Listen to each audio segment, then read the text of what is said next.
lo que dieron el puntapié inicial.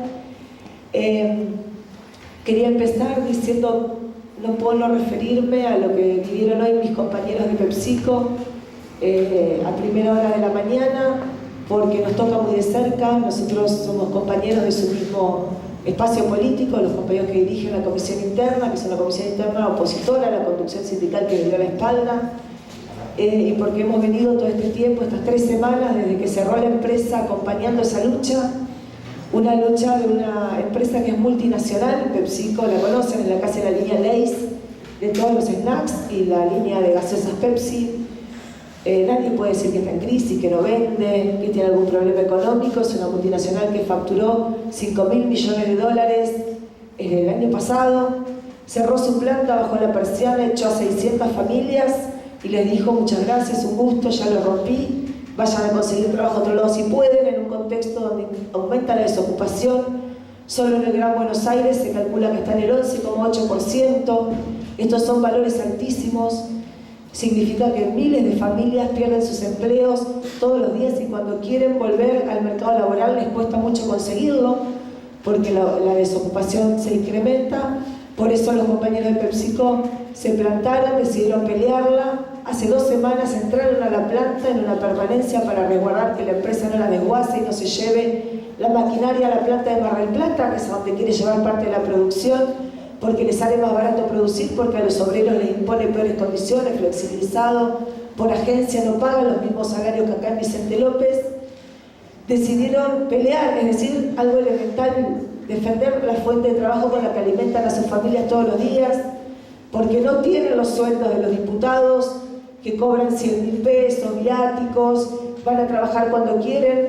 Son obreros que viven de lo que trabajan, de lo que cobran todos los meses, y así llegan a fin de mes y alimentan a sus familias. Muchas obreras, sostén de familia, que no sé si las vieron, chicos, hoy a la mañana, enfrentar a 700 policías de la bonaerense, que las pasaron por arriba como si fuesen nada, cumpliendo una orden de desalojo en función de los intereses de esa multinacional. Una vez más la justicia y el gobierno, la orden la dio la justicia, el brazo ejecutor fue la policía de María Eugenia Vidal y de Ritondo, que envió un operativo descomunal, zarpado, para desalojar una planta y decirle a los obreros que no tienen ni siquiera derecho a pelear. Así que estuvimos cortando 150 acá en La Plata con varias organizaciones, por eso tengo la voz como la tengo, de hablar difundiendo esta lucha, y me parecía muy importante planteárselos hoy, porque es la pelea que tenemos por delante.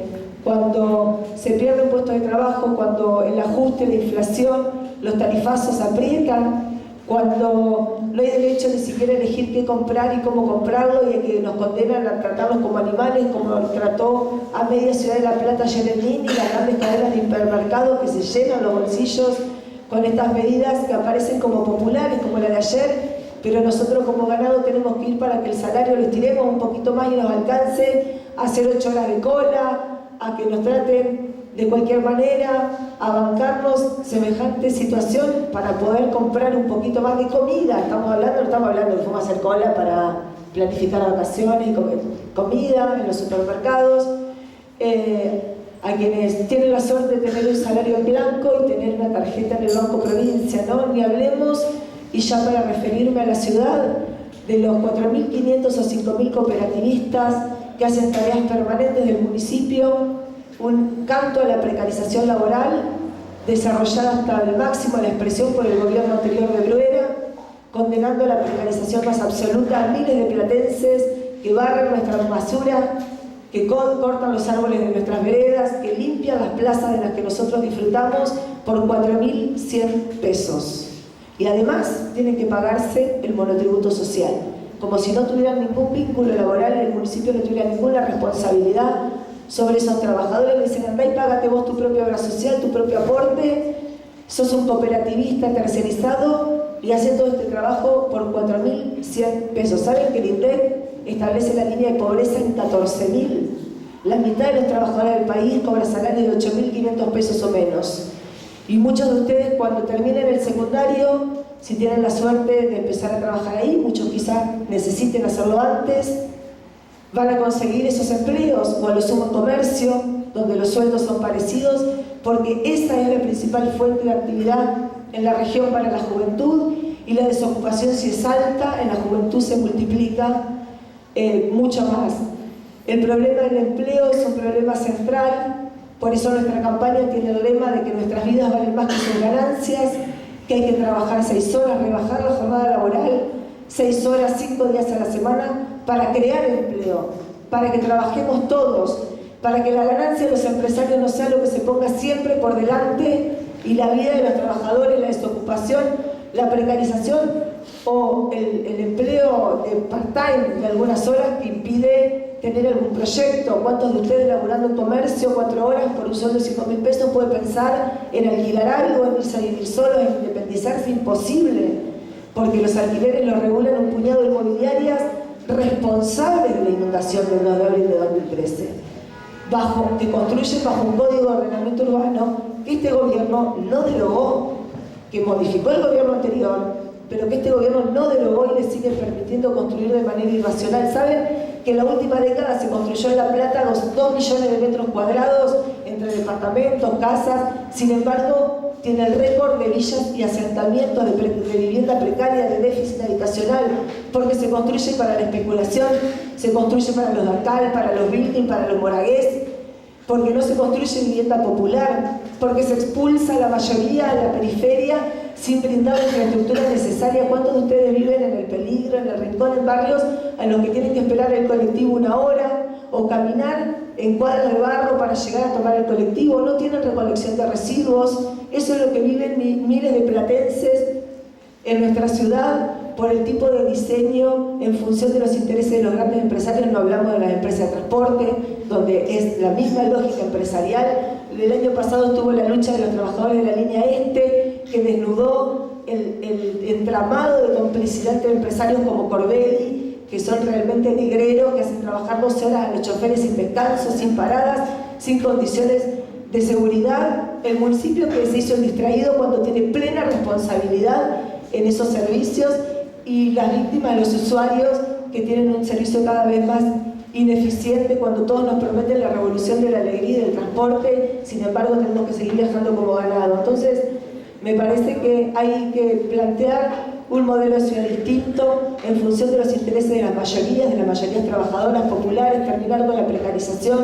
Son nuestras propuestas, repartir las horas de trabajo, y por supuesto no quiero dejar de referirme brevemente, aunque pueda quedar para el debate, al problema de género. Venimos, como decía Ana, de una movilización enorme por el asesinato de Emma Córdoba, una estudiante de medicina en nuestra ciudad, que nos conmovió a todos y que lamentablemente pasa a engrosar las terribles cifras, que no son cifras, son personas, son familias, son historias de mujeres víctimas de violencia en su versión más extrema, más terrible. Pero los femicidios son el último eslabón de una larga cadena de violencias que sufrimos todos los días las mujeres.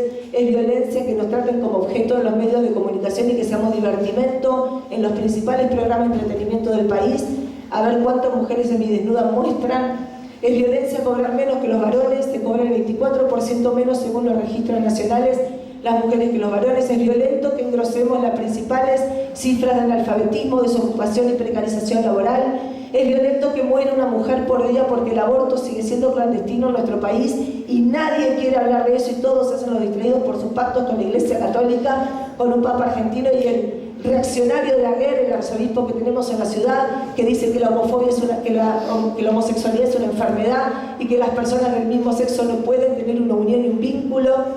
Es violencia que traten a nuestros cuerpos como objeto, que nos secuestren para las redes de trata, y el Estado apenas hace demagogia, dicta una ordenanza de ley de emergencia, pero no destina el presupuesto, porque las trabajadoras del área de política de género de este mismo municipio siguen siendo todas precarias, no tienen continuidad laboral y no tienen los recursos para atender esa demanda.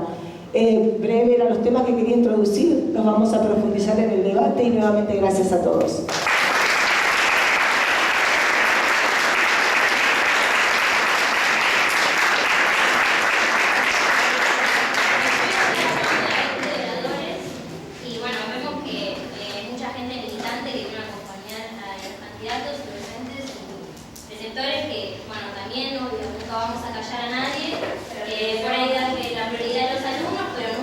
callar a cualquiera que quiera decir lo que sea. Obviamente,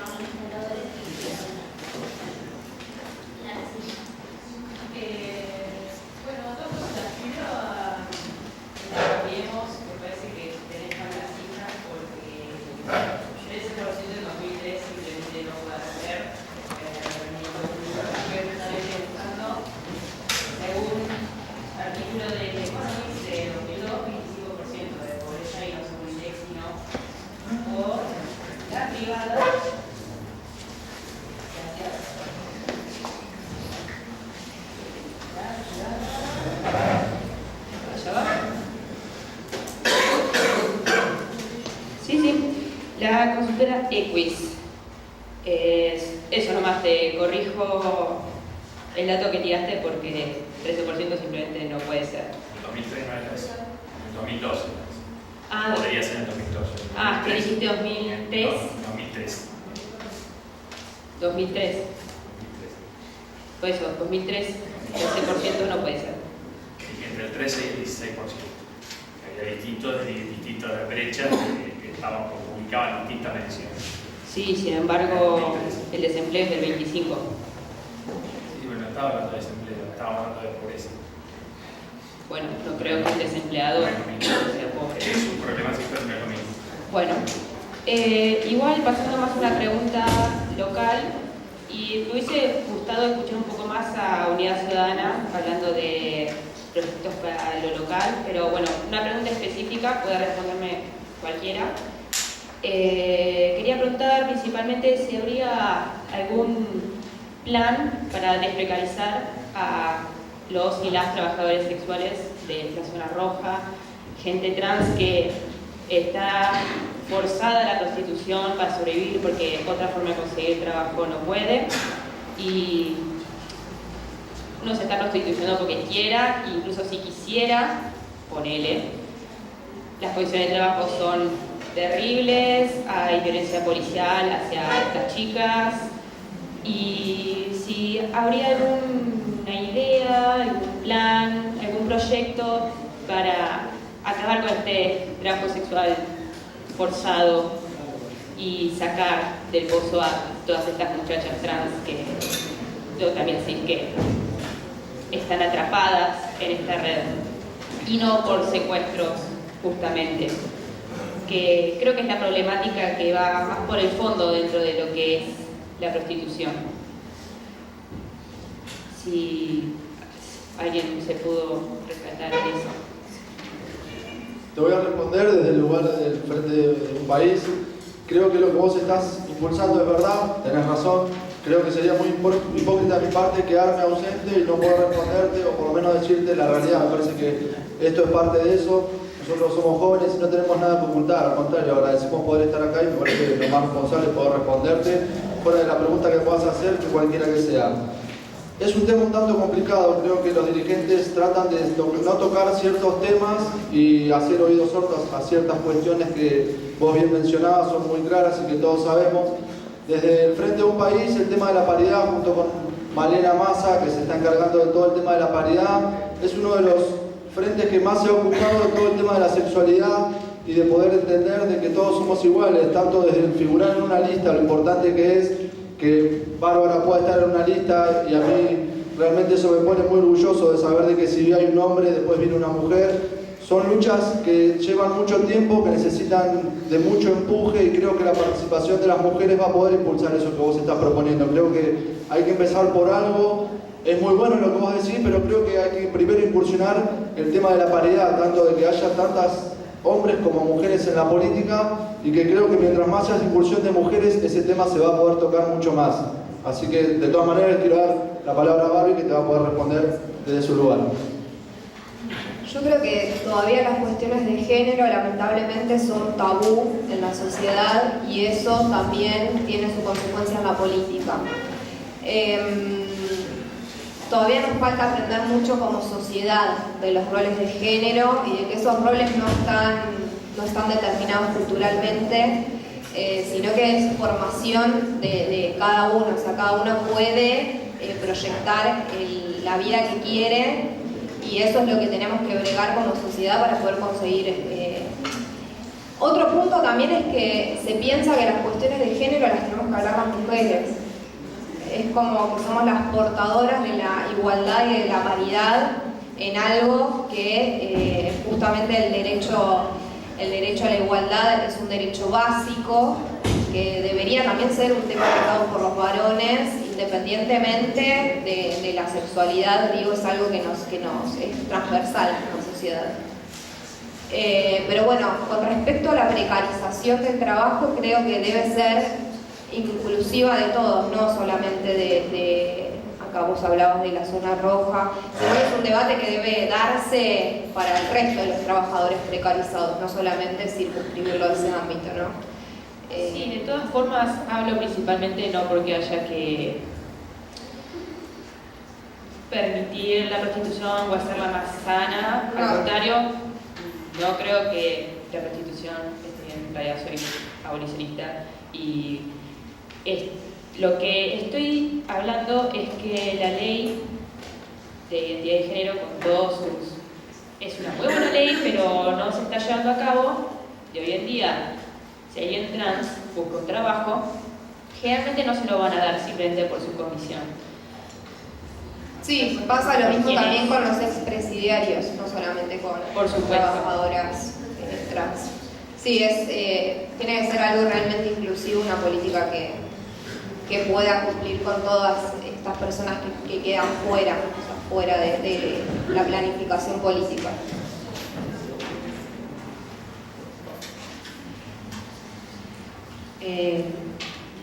La verdad que cuando tocamos temas como el que vos planteás, también cuando tocamos el tema de la violencia de género, estamos yendo a una de las cuestiones más profundas de nuestra sociedad, que es una sociedad patriarcal, en un sistema como el capitalista, donde justamente las mujeres somos un objeto de dominación y de explotación.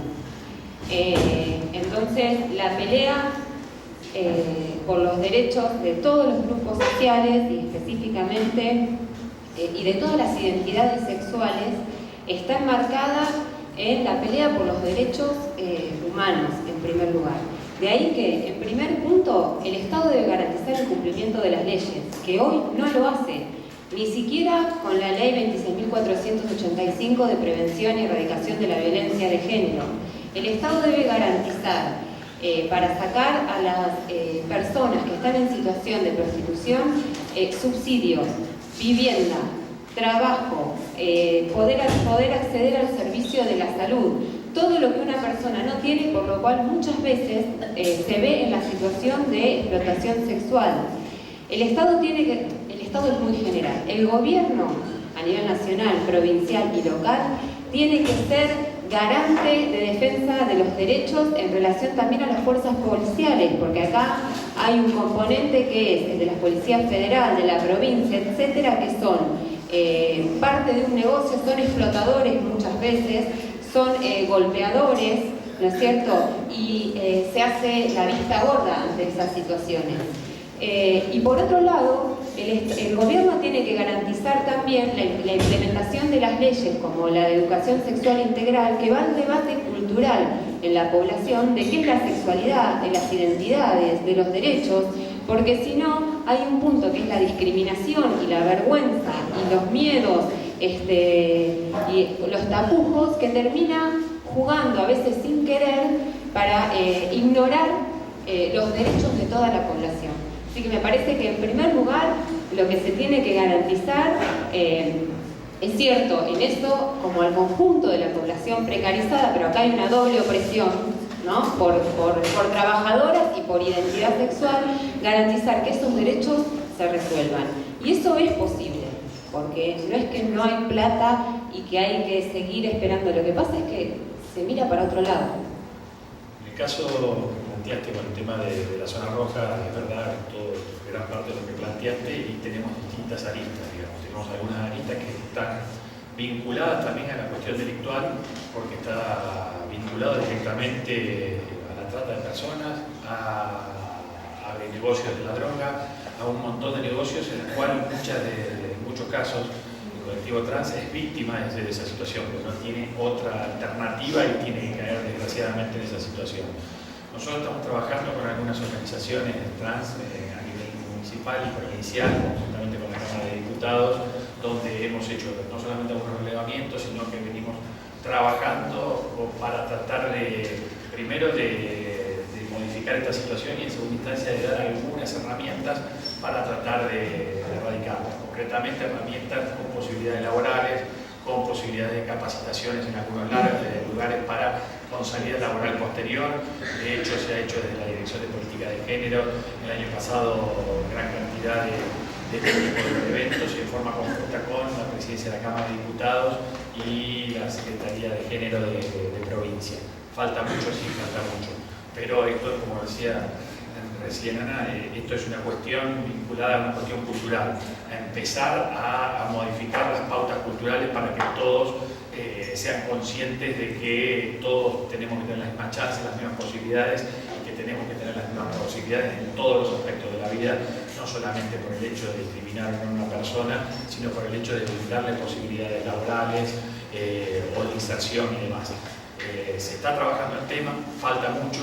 Yo creo que como en todos estos temas estamos en una primera etapa donde la sociedad va aceptando algunas cosas y no solo va aceptando, sino que va modificando sus pautas de a poco. Creo que el Estado tiene que profundizar un poco más porque son sectores más vulnerables que otros.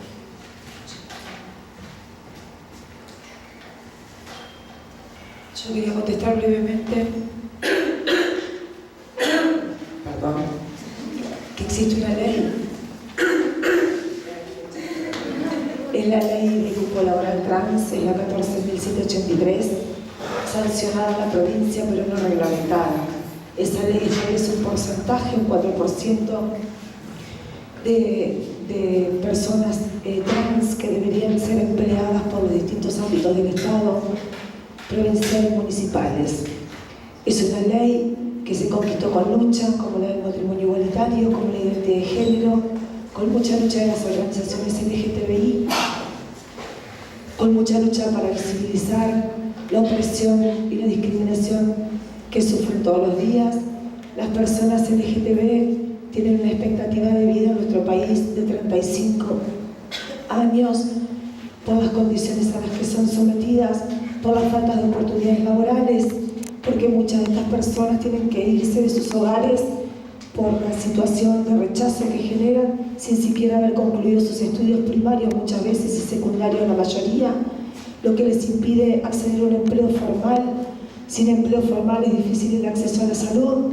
Esta ley regula todos sus derechos, pero como nos gusta decir desde nuestra agrupación de mujeres pan y rosas, es la igualdad ante la ley, no es la igualdad ante la vida. Conquistar una ley no significa que se empiece a cumplir de un día para el otro, sino que solo la movilización y la organización de estos sectores y de todos los que tomamos esas banderas va a hacer que se cumpla. En nuestro caso, en mi lugar de trabajo, estamos con una campaña para que el propio idioma la cumpla y contrate a 2 personas trans. Ya presentamos los currículums y la exigencia de que, aunque no esté reglamentada todavía la ley, el Estado se ponga al frente de generar empleo genuino, que se cumpla y que las personas trans puedan tener derecho a acceder a un trabajo formal como dice la ley, pero que si no hay lucha va a ser difícil de que se aplique. Bien, y brevemente iba a plantear justamente lo de la ley de cupo laboral. Ahí tenemos algo fundamental. Nuestra primer candidata a diputada provincial, Florencia Nestud, es una persona que trabaja mucho con las cuestiones de género, sobre todo con las políticas de género y la problemática trans. Como vecino de la zona roja, es terrible cómo quedan, digamos, dentro de lo que son lo que yo hablaba antes, ¿no? La nebulosa de los poderes fácticos. O sea, cuando vemos lo que planteaba Javier con respecto a utilizar las zonas rojas como lugares de venta de algunas sustancias ilegales, en realidad lo que estamos viendo es la caja negra de la policía de la provincia de Buenos Aires. Estamos hablando del accionar de una institución que trasciende gobiernos y que no va a poder ser enfrentada solo por políticos de turno que ganan una elección, ¿sí? Y menos entre los políticos de turno que van ganando elecciones, en el caso de su representación multipartidaria como el Poder Legislativo, o en su representación unipartidaria como el Poder Ejecutivo, rinden examen cada 2 años y se enfrentan a una institución que es superadora totalmente a las posibilidades políticas. Ahí tenemos que, cuando hablamos del cambio cultural necesario, hay una delgada línea. Creo que estamos todos de acuerdo con eso, pero hay una delgada línea entre resolver el problema y patearlo para adelante. El cambio cultural necesario tiene que ser ahora y ya, y tiene que estar planteada las discusiones en la sociedad en todos los ámbitos. Pongo un ejemplo muy breve, el caso de acceder a poder lograr la ley de matrimonio igualitario fue como un avance de la política. Cuando digo de la política hablo de muchos partidos políticos, pero no terminó de ser algo que masivamente la sociedad se haya impregnado entonces lo que decía un poquito acá la compañera Luana con respecto a está hecha la ley, pero hay discriminaciones, ¿sí? Entonces tenemos que avanzar mucho en la discusión de todos los ámbitos de la sociedad. Tenemos que plantear realmente cuáles son los ámbitos. No se puede decir qué cambio cultural va a llegar, no va a llegar, porque si esperamos que llegue, ¿de dónde lo esperamos que llegue? Lo esperamos que llegue de las instituciones que reproducen un estado de opresión como una escuela. Bueno, ¿quién dirige la escuela? ¿Quién dirige los planes de estudio? ¿Y qué discusión se da en el aula? ¿Sí? ¿Qué temas están vedados y qué temas se pueden discutir? Guarda con eso porque, si bien acá no sé bien, supongo, creo que el secundario de Bellas Artes debe ser de avanzada con respecto a estas discusiones, en cuanto a progresistas espero, ¿no? Al menos, pero es mucho más amplio, ¿no? El sistema educativo y no se están dando estas discusiones, al igual que el aborto, tenemos que ponerlo directamente en cada aula, no puede ser que nos asustemos por hablar de eso, y cuando digo eso, me refiero a que ahí los jóvenes que están viendo esta problemática, porque hay una cuestión generacional también con respecto a un sistema que avance en las libertades, pero no en el sálvese quien pueda, y en incluir a más personas. Los jóvenes tienen que tomar la posta, hoy son actores políticos reales, votan a los 16 años y deberían votar de antes. Cualquier persona que ya entiende que es un ciudadano y entiende que hay derechos y obligaciones, tiene que tener derecho a poder votar el sistema político que lo representa. Así que hay que seguir avanzando en esa ampliación de derechos y en la discusión real, ¿sí? Y un poquito vamos por eso, por poder ampliar la discusión real, porque los medios de comunicación no lo van a plantear, los programas de televisión que están pendientes del rating y de lo que es la farandulización de la política no lo van a plantear, y ahí vamos a ver reproducción de un sistema de opresión como es el caso de la cosificación de las mujeres. Así que bueno.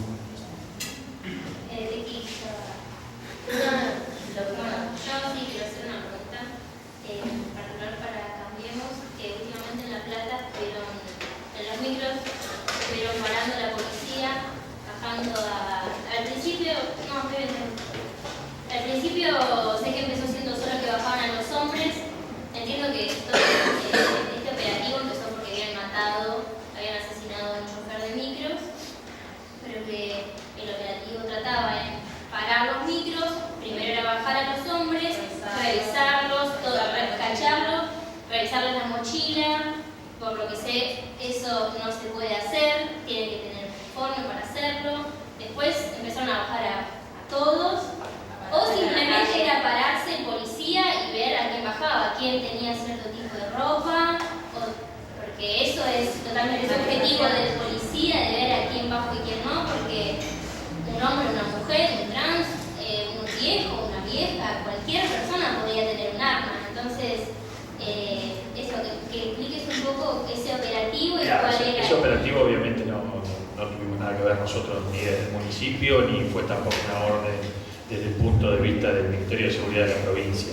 Pero la policía eso, no sí, pero la policía vos sabés que no siempre hace todo lo que le dicen, desgraciadamente. ¿Cómo no vamos a estar complicados? ¿Cómo vamos a estar complicados si la gobernadora se tuvo que ir de su casa porque está enfrentando a las mafias policiales, las mafias de la droga? Porque es todo parte de una misma cosa, de tantos años de impunidad. Obviamente que estamos en una situación compleja en ese sentido, que hay que dar la batalla, que hay que profundizarla. Coincido también que esta batalla no solamente se da desde un solo lugar o de un solo partido, sino que tenemos que darla entre todos. Son mafias instauradas en una fuerza de seguridad corrupta de años de corrupción, que no va a modificar su conducta de un día para el otro porque venga de una administración y le digan que tienen que hacer tal o cual cosa. Creo yo sí que este tipo de cosas hay que estar atento, hay que condenar.